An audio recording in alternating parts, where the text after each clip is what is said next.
सृष्टि के क्रम के अनुसार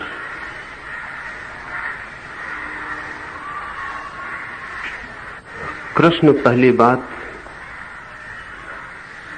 इस सूत्र में कह रहे हैं, सृष्टि के क्रम के अनुसार।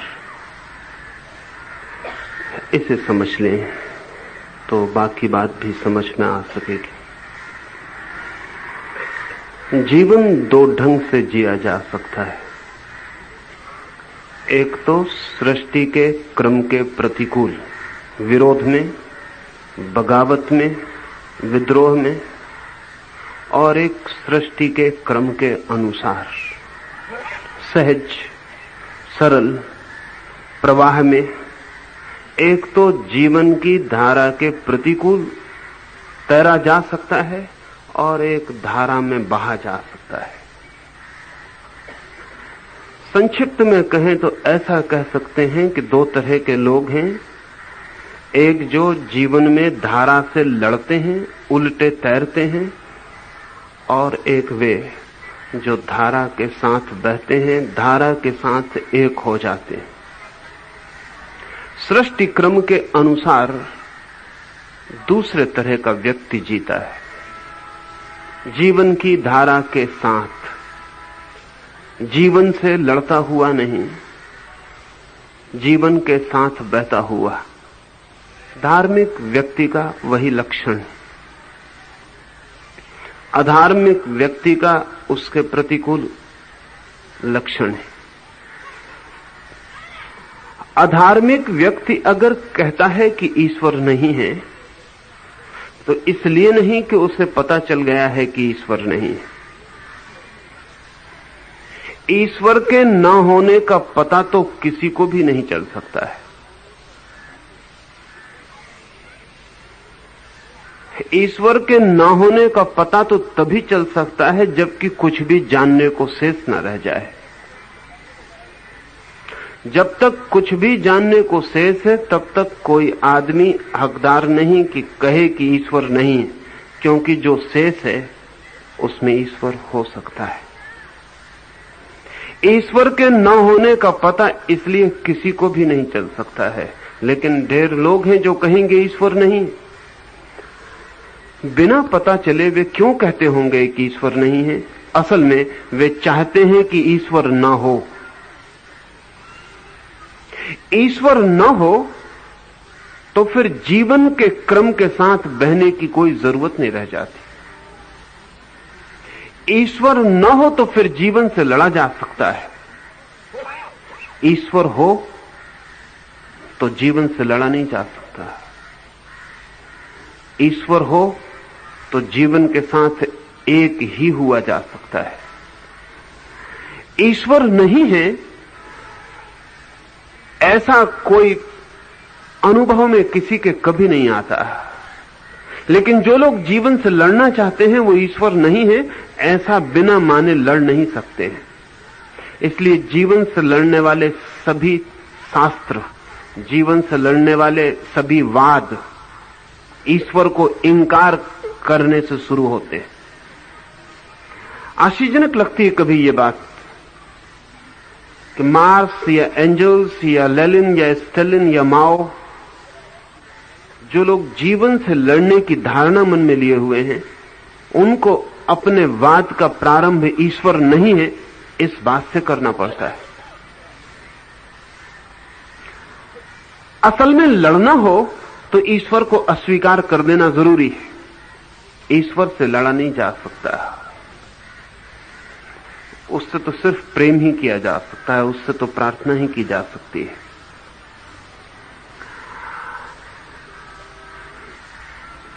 इस सूत्र में जीवन के क्रम के अनुसार का अर्थ है कि सारा जगत हमसे भिन्न नहीं, हमसे अलग नहीं। हम उसमें ही पैदा होते और उसी में लीन हो जाते। इसलिए जो व्यक्ति भी इस जगत की जीवन धारा से लड़ता है वो रुग्ण और डिसीज्ड हो जाता है, वो बीमार हो जाता है। जो व्यक्ति भी परिपूर्ण स्वस्थ होना चाहता है उसे जीवन के क्रम के साथ बिल्कुल एक हो जाना चाहिए। इस जीवन के क्रम के आधार पर ही भारत ने जीवन की एक सहज धारणा विकसित की थी, वो मैं आपको कहना चाहूंगा। वर्ण के संबंध में मैंने कुछ आपसे कहा, आज आश्रम के संबंध में कुछ आपसे कहना चाहूंगा, तभी आप समझ सकेंगे सृष्टि के क्रम के अनुसार का मौलिक अर्थ क्या है और शास्त्र सम्मत कर्म करने का अर्थ क्या है। कृष्ण जब शास्त्र शब्द का प्रयोग करते हैं तो वो ठीक वैसे ही करते हैं जैसे आज हम साइंस, विज्ञान शब्द का प्रयोग करते हैं। अगर आप एलोपैथी चिकित्सक के पास जाते हैं तो हम कहेंगे आप विज्ञान सम्मत चिकित्सा करवा रहे हैं, और अगर आप किसी नीम हकीम से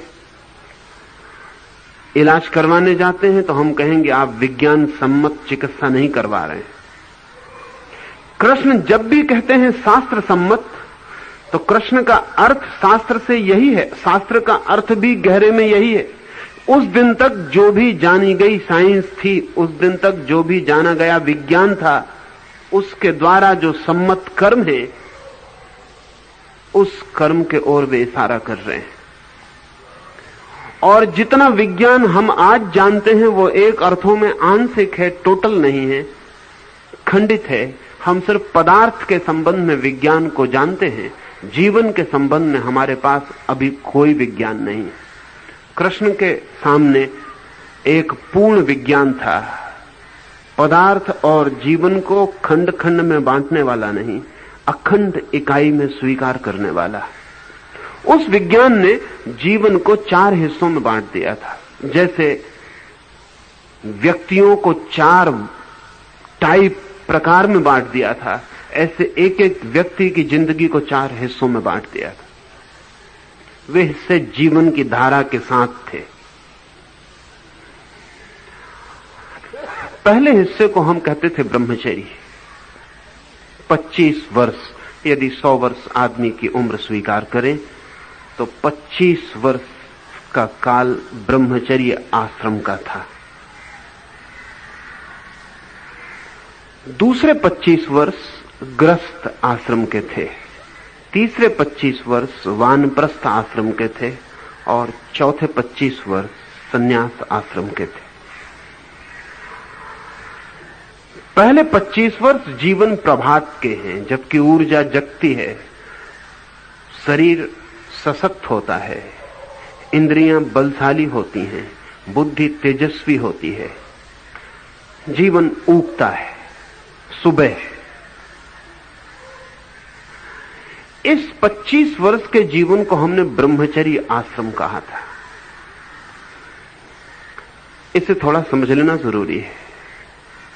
पहले 25 वर्ष संयम के, क्यों? क्योंकि जिसके पास शक्ति है जीवन के भोग में वही उतर सकेगा। जो असक्त है वो जीवन के भोग से वंचित रह जाएगा। जिसके पास जितनी शरीर संपदा, मन की संपदा है, संरक्षित शक्ति है, वो जीवन के रस में उतने ही गहरे जा सकेगा। इसलिए पहले 25 वर्ष शक्ति संचय के वर्ष हैं, जीवन की तैयारी के। और ये बहुत मजे की बात है कि जो ठीक से भोग सकेगा वही ठीक से त्याग को उपलब्ध होता है। कमजोर भोग नहीं पाता, इसलिए कभी त्याग को उपलब्ध नहीं हो पाता।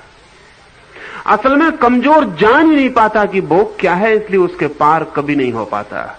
जीवन का एक अनिवार्य नियम है, हम जिसे ठीक से जान लेते हैं उससे मुक्त हो जाते हैं। जिसे हम ठीक से नहीं जानते उससे हम कभी मुक्त नहीं हो पाते।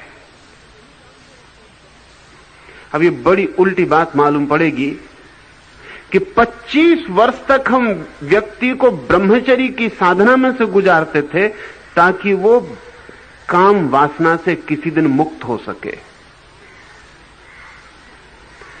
25 वर्ष हम उसे ब्रह्मचर्य साधना में रखते थे ताकि वो 25 वर्ष काम उपभोग की गहराई में उतर सके, वो सेक्स की जो गहरी से गहरी अनुभूतियां हैं उनमें जा सके, क्योंकि वही सेक्स के बाहर जा सकेगा जो उसमें गहरा गया है।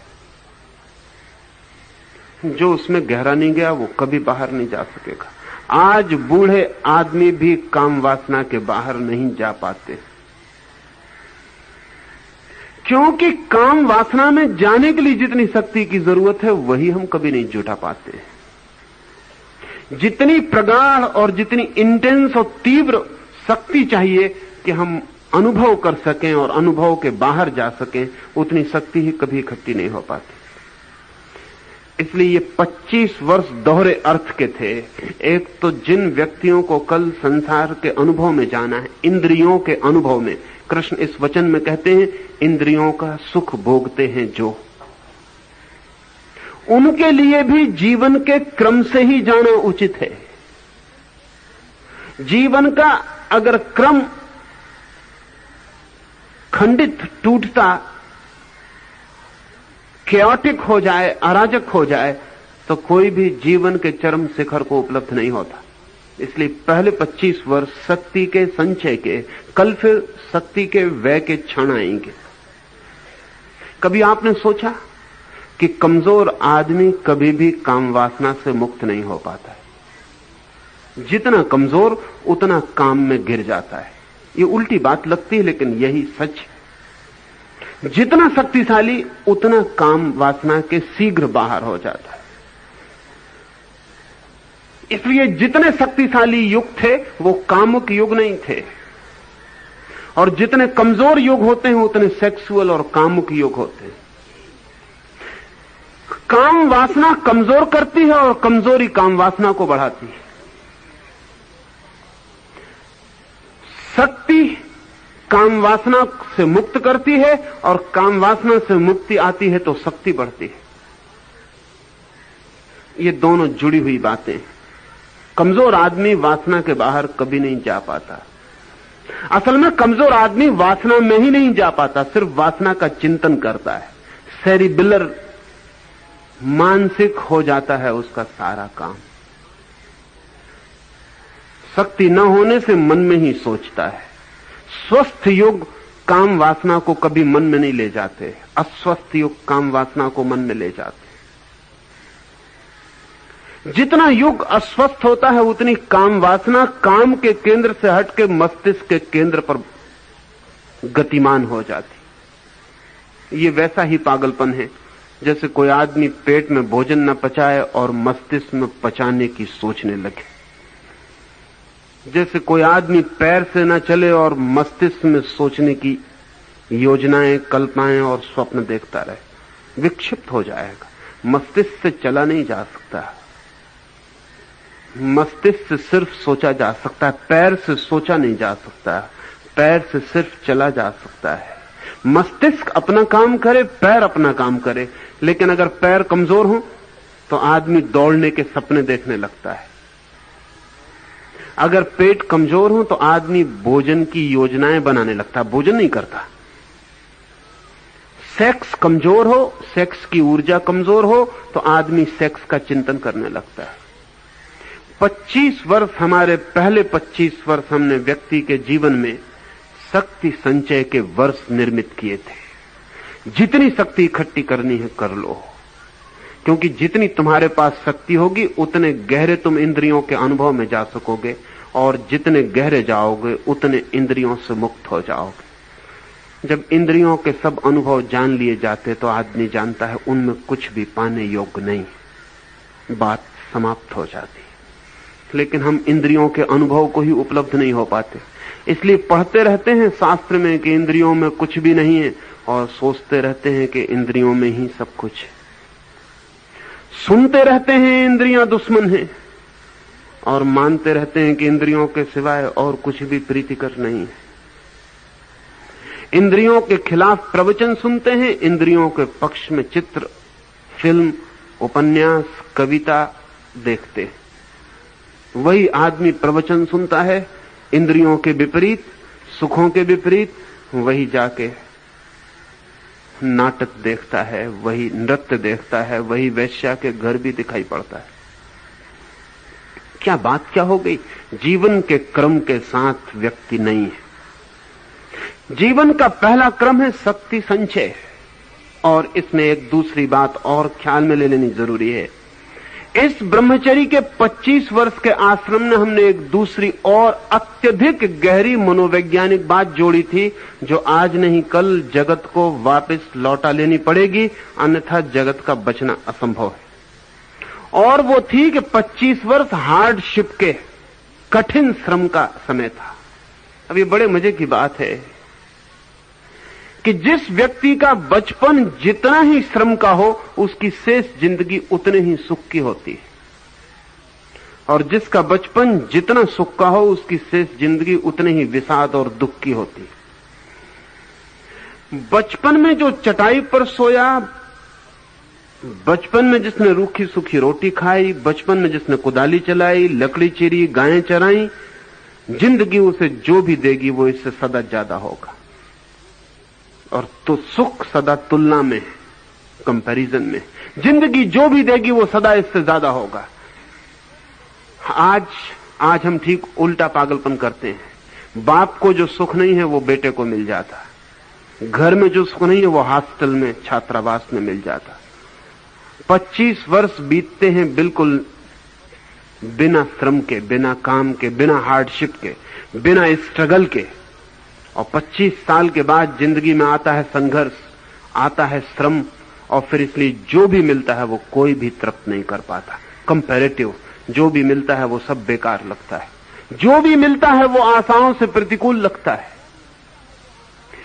25 वर्ष का पहला आश्रम श्रम का, साधना का, संकल्प का आश्रम था।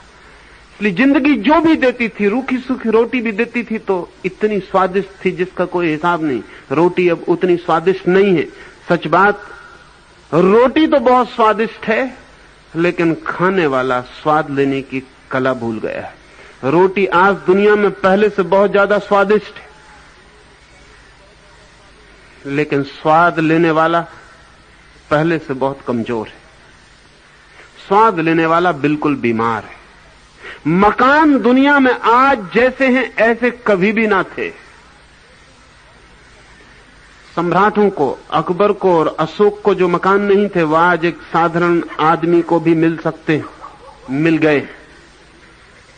लेकिन आज मकानों में रहने का कोई सुख नहीं है, क्योंकि रहने वाले के पास सुख को तौलने का कोई मापदंड नहीं है, सुख को अनुभव करने की कोई क्षमता नहीं है।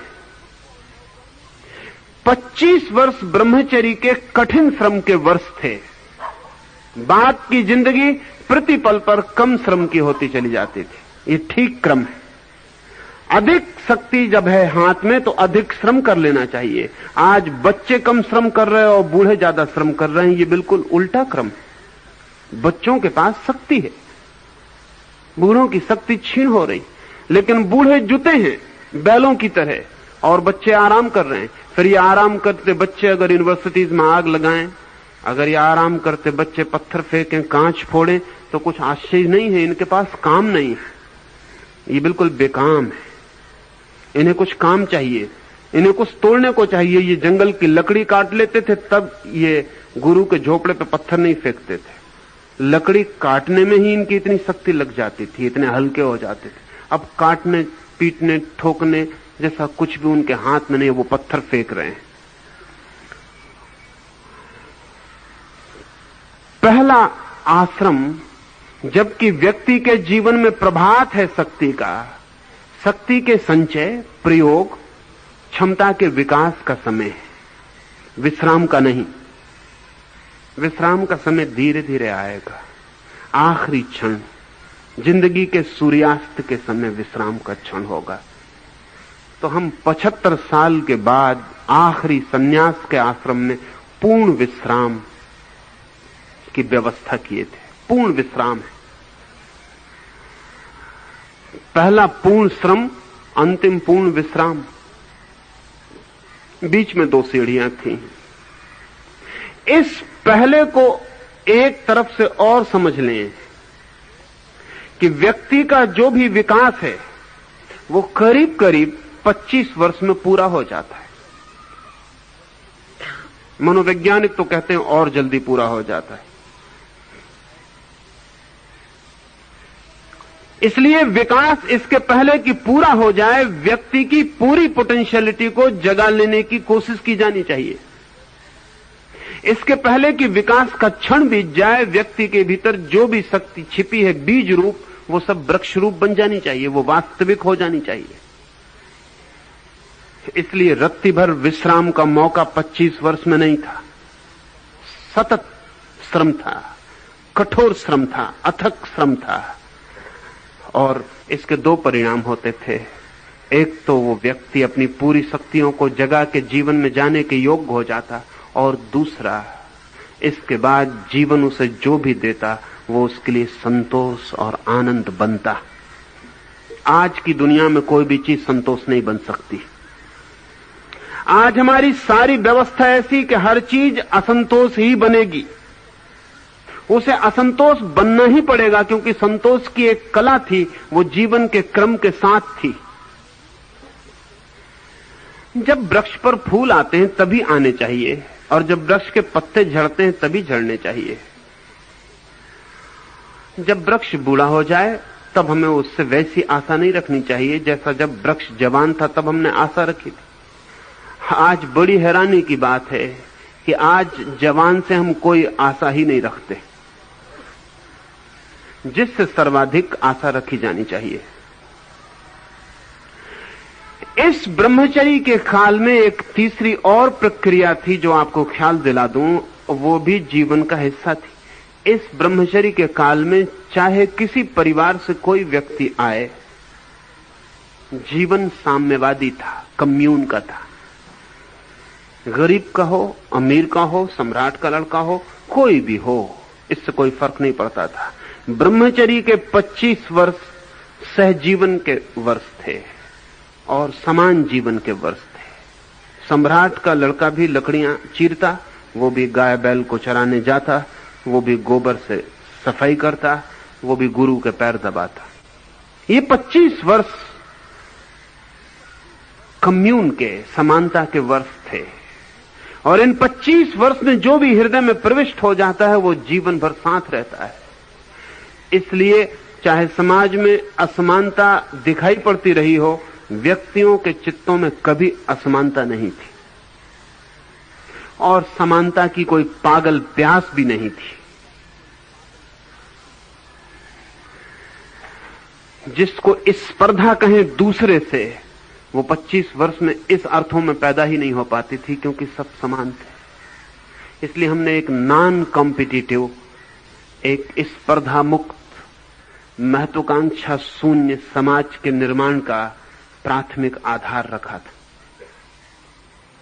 दूसरा आश्रम था ग्रस्त का। शायद इस पृथ्वी पर, इस देश ने मनुष्य को जितनी वैज्ञानिकता से स्वीकार किया है, इतनी वैज्ञानिकता से किसी ने कभी स्वीकार नहीं किया। अब कैसी हैरानी की बात है कि 25 वर्ष तक हम उसे ब्रह्मचर्य का पाठ देते और 25 साल के बाद उसे ग्रस्त जीवन में भेज देते, विवाहित, काम, वासना, इंद्रियों के सुख में प्रवेश का मौका देते। कोई कहेगा ये क्या पागलपन है, 25 वर्ष तक जब ब्रह्मचर्य सिखाया तो अब क्यों उसे भेज रहे हैं?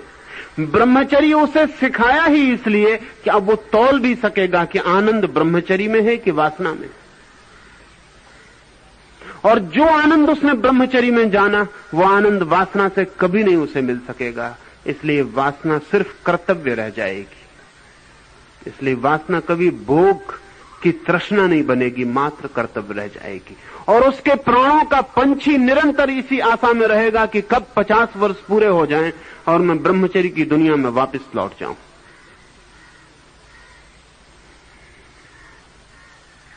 इसलिए वासना, काम का जितना सुख हम सोचते हैं, इतना सुख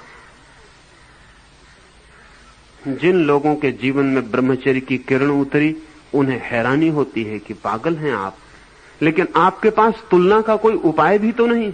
ब्रह्मचर्य का तो कोई आनंद कभी जाना नहीं, इसलिए तौलें किससे? तौलने का कोई उपाय नहीं। हाँ, एक ही उपाय है। एक आदमी एक स्त्री के साथ संबंधित होता है, नहीं सुख पाता तो सोचता है शायद दूसरी स्त्री से संबंधित होने में सुख मिले। तौलने का एक ही उपाय है इस स्त्री से नहीं मिलता तो दूसरी से मिले, दूसरे से नहीं मिलता तीसरी से मिले, इस पुरुष से नहीं मिलता दूसरे पुरुष से मिले, दूसरे से नहीं मिलता तीसरे से मिले। तौलने का और कोई उपाय नहीं। व्यक्ति बदलो तो शायद मिल जाए, लेकिन अवस्था बदलो तो शायद मिल जाए, इसकी हमारे मन में कोई कल्पना पैदा नहीं होती, क्योंकि और किसी अवस्था का हमें पता ही नहीं। इसलिए वासना के जगत में यात्रा करने के पहले ब्रह्मचर्य का अनुभव अनिवार्य है, अन्यथा वासना मरने तक, कब्र तक नहीं छोड़ेगी पीछा, क्योंकि तुलना का कोई उपाय नहीं रह जाएगा। ब्रह्मचर्य के सुख को, शांति को, आनंद को जिसने जाना, ब्रह्मचर्य की शक्ति को, ब्रह्मचर्य की ऊर्जा को, ब्रह्मचर्य के आह्लाद को जिसने जाना, और ब्रह्मचर्य जिसके प्राणों में नृत्य किया, संगीत बजा ब्रह्मचर्य का, उसके सामने जब वासना की दुनिया आएगी तो वो तौल सकेगा कि बहुत फीकी है। फीकी भी कहना बेकार है, उसमें कुछ बहुत स्वाद नहीं, अत्यंत साधारण है। तब वो इसे कर्तव्य की भांति निभा पाएगा। ठीक है, जगत, परमात्मा, जीवन का क्रम ठीक है, वो पैदा किया गया है, वो किसी को पैदा कर जाए, वो जगह भर दे, लेकिन विक्षिप्त होकर काम वासना उसे पकड़ने वाली नहीं। इसलिए इस देश के शास्त्र कह सके कि जो व्यक्ति संतान के लिए ही संभोग में उतरता है, वो यद्यपि पुराने अर्थ में ब्रह्मचारी नहीं रहा, लेकिन फिर भी ब्रह्मचारी है। संतान के लिए ही जो काम संभोग में उतरता है वो भी ब्रह्मचारी है। ये इस देश के शास्त्र कह सके। ये कह सके इसीलिए कि काम वासना के लिए सीधा कोई काम वासना में नहीं उतरता। जो एक बार ब्रह्मचर्य को जान ले, उसके लिए काम वासना सिर्फ कर्तव्य, एक ड्यूटी, जिसे निभा देना और मुक्त हो जाना है। 25 वर्ष, 50 वर्ष की उम्र में उसके बच्चे आश्रम से लौटने के योग्य होने लगेंगे। 50 वर्ष में उसके बच्चे आश्रम से लौटने के योग्य होने लगेंगे। उसके बच्चे 25 वर्ष के होने के करीब आ जाएंगे। इस देश ने एक और गहरी बात खोजी, और वो ये कि एक ही घर में बाप भी संभोग करे और बेटा भी संभोग करे, ये बहुत अनैतिक है भी, क्योंकि बाप भी फिर बचकाना है। बेटा शादी करके आ जाए, वो बच्चे पैदा करे और बाप भी बच्चे पैदा कर रहा हो उस घर में, बहुत शर्म की बात है। बेटा क्या सोचेगा? बाप चाइल्डिश, बाप बचकाना है, प्रौढ़ नहीं, अभी तक वासना से, काम से मुक्त नहीं हो पाया।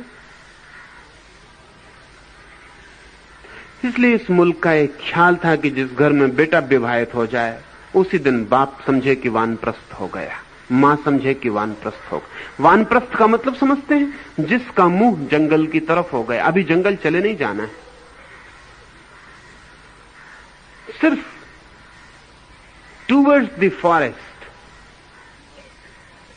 अभी सिर्फ मुंह हो गया जंगल की तरफ। वानप्रस्थ, जंगल की तरफ प्रस्थान की तैयारी अब उसे कर लेनी है। अभी अगर वो जंगल चला जाए तो क्रम में बाधा पड़ेगी। बच्चे अभी ब्रह्मचर्य के आश्रम से घर लौट रहे हैं। इस बाप ने 25 साल में जिंदगी का जो अनुभव लिया है वो उन बच्चों को देना जरूरी है, अन्यथा वो अनुभव उन्हें कहां से मिलेगा। इसने जिंदगी से जो जाना है वो बच्चों को संभाल देना जरूरी है। इसने जिंदगी से जो पाया है वो बच्चों को सौंप देना जरूरी है। घर की, ज्ञान की, अनुभव की सारी चाबियां बच्चों को दे देनी। अब ये वानप्रस्थ हो जाएगा, बच्चों को देता जाएगा, और 75 साल की उम्र में तो इसके बच्चों के बच्चे जंगल से आने शुरू हो जाएंगे। तब तक इसके बच्चे 50 साल के हो गए होंगे। अब तो वो भी वानप्रस्थ होने के करीब आ गए। अब ये उनसे नमस्कार ले लेगा और जंगल चला जाएगा। अब ये सन्यासी हो जाएगा। ये जीवन की संध्या आ गई, संसार को देखने की यात्रा पूरी हुई। सुबह हुई, दोपहर हुई, अब सांझ होने लगी, सूरज लौटने लगा अपने घर वापस। अब ये 25 साल इसके प्रभु स्मरण के, और बड़े मजे की बात, ये 25 साल ये वानप्रस्थ के बाद सन्यास के आश्रम में गया हुआ व्यक्ति ही जो बच्चे समाज से आएंगे उनके लिए गुरु का काम कर देगा। और जिस समाज में बूढ़े गुरु ना हो उस समाज में गुरु होते ही नहीं। आज विद्यार्थी और गुरु के बीच 2-4 साल का भी फासला होता है, कभी कभी नहीं भी होता, और कभी कभी विद्यार्थी भी उम्र में ज्यादा हो जाता है। अब अगर विद्यार्थी उम्र में ज्यादा हो गुरु से, तो वे संबंध निर्मित नहीं हो सकते जो 75 साल जीवन की सारी अनुभूतियों को लिए गए आदमी के साथ छोटे बच्चों के हो सकते थे। जीवन का शिखर था वो आदमी, उसके रोए रोए में जीवन अपनी छाप छोड़ गया, उसकी श्वास श्वास में जीवन अपना अनुभव छोड़ गया, उसकी धड़कन धड़कन में जीवन सारी संपत्ति छोड़ गया, उसके चेहरे की झुर्री झुर्री में जीवन की प्रौढ़ता और जीवन का सब कुछ छिपा है। जब छोटे बच्चे जंगल आते और इस 75 साल 80 साल 100 साल के बूढ़े के पास बैठते, तो स्वाभाविक था कि उनके मन में आदर और पूज्य का भाव उठता। न इस आदमी में कोई वासना होती, निर्वासना हो जाती। ये पूज्य मालूम पड़ता, ये भगवान मालूम पड़ता। तो अगर ये बच्चे कह सके कि गुरु ब्रह्मा, तो आज के गुरु को नहीं कहा जा सकता, क्योंकि ये बिल्कुल परमात्मा जैसा ही लगता, जिसमें वासना विलीन हो गई, जिसकी कोई इच्छा ना रही, जिसको चीजों पर कोई मोह ना रहा, घटनाएं कुछ भी घट जाएं जो उनको एक सा ही लेने लगा, जिसका चित्त अनासक्त हुआ, जो सब छोड़े तो सब बचे तो ना बचे तो सब बराबर हो गया। ऐसे जीवन के शिखर पर बैठे हुए वृद्ध के पास अगर बच्चे अनुभव करते कि वो परमात्मा है, तो आश्चर्य तो नहीं है। लेकिन आज का गुरु सोचे कि उसे कोई परमात्मा माने तो वो पागल है। उसे परमात्मा मानने का कारण ही नहीं रह गया, सारी बुनियाद गिर गई। और हम कहते ही उसे थे कि गुरु होने का योग ही वही हुआ जो सारे जीवन को जानकर आ गया, अन्यथा गुरु नहीं हो सकता था। आज जो गुरु है वो सिर्फ इंफॉर्मेटिव है, उसके पास कुछ सूचनाएं हैं जो विद्यार्थी के पास नहीं है। लेकिन जहां तक जीवन का एग्जिस्टेंस का अस्तित्व का संबंध है, उसमें और विद्यार्थी में कोई बुनियादी फर्क नहीं। अक्सर ऐसा हो जाता है कि यूनिवर्सिटी में लड़के भी उसी लड़की को प्रेम करने लगते और शिक्षक भी कॉम्पिटिटिव हो जाते। एक ही लड़की के लिए स्पर्धा हो सकती है कक्षा में।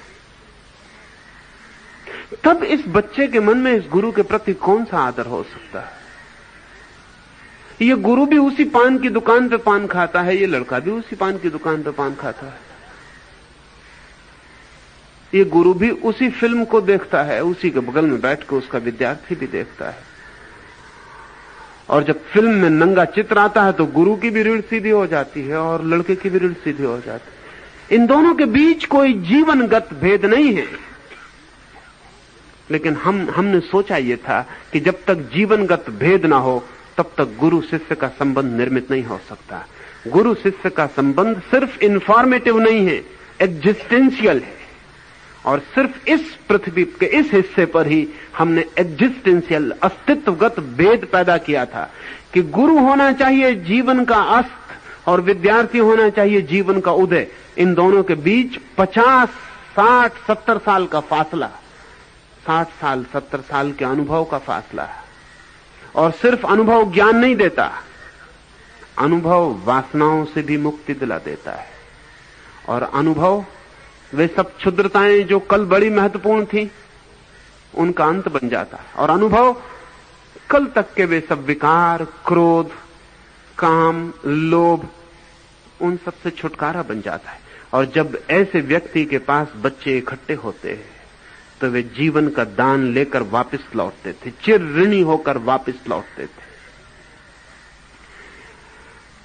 ये चौथा आश्रम सन्यास का आश्रम था। शास्त्र सम्मत ऐसी जीवन के क्रम की व्यवस्था थी।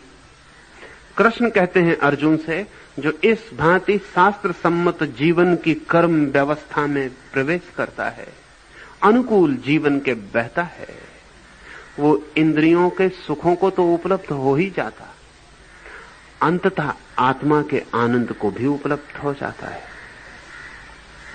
और इस जीवन के क्रम में प्रवाहित होकर अंत में जरूर वो ऐसी जगह पहुंच जाता है जब करने और ना करने में कोई फर्क नहीं रहता। अर्जुन क्यों, अर्जुन से कृष्ण ये क्यों कह रहे हैं?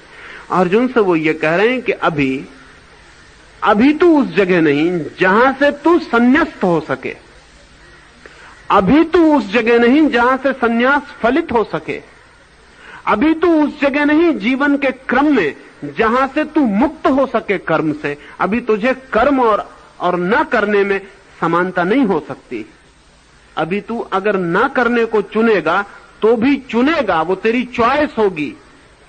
लेकिन एक ऐसी घड़ी भी आती है जीवन के प्रवाह में जब करना और ना करना बराबर हो जाता है, चुनाव नहीं होता, चॉइस लेस हो जाता है, चुनाव रहित हो जाता है। तो कृष्ण उससे ये कह रहे हैं, पहले उन्होंने जोर दिया कि तू क्षत्रिय है, वो इस मुल्क के द्वारा खोजे गए विज्ञान का एक हिस्सा था, वर्ण। अब वो एक दूसरे विज्ञान के हिस्से पे जोर दे रहे हैं, आश्रम। वर्णाश्रम मनुष्य के जीवन के संबंध में इस मुल्क का बड़े से बड़ा कंट्रीब्यूशन, बड़े से बड़े दान जो हम जगत को दे सके हैं, वो वर्ण और आश्रम की धारणा है। अब वो दूसरी बात कह रहे हैं, वो ये कह रहे हैं कि अगर तू शास्त्र सम्मत, इसका ये मतलब नहीं कि वेद में लिखा इसलिए, इसका कुल मतलब इतना कि उस दिन तक जितने भी समझदार लोग हुए थे सबने यही कहा इसलिए, सबने निरपवाद रूप से यही कहा इसलिए।